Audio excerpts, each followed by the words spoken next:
यवतमाळ जिल्ह्यातील शेंदुरसनी आणि भवानी ग्रामपंचायत अंतर्गत उघडकीस आलेल्या ऑनलाईन बोगस जन्म नोंदणी प्रकरणाची चौकशी करण्यासाठी गठीत केलेल्या विशेष तपास पथकाची अध्यक्ष तथा महाराष्ट्र सायबरचे अपर पोलीस महासंचालक यशस्वी यादव यांनी यवतमाळमध्ये धाव घेऊन सखोल चौकशीचा आढावा घेतलाय। राज्यात खळबळ उडविणारा बनावट जन्म नोंदीचा गुन्हा यवतमाळ शहरात दाखल झाला।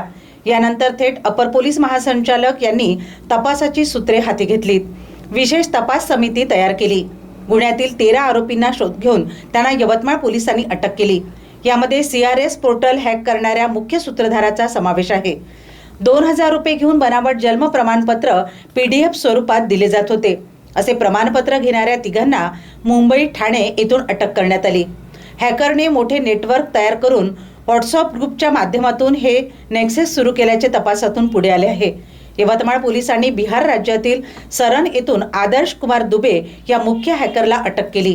त्यानंतर त्यासोबत प्रसून प्रेम नारायण कुमावत हा सहभागी असल्याचे पोलीस तपासात पुढे आले आहे।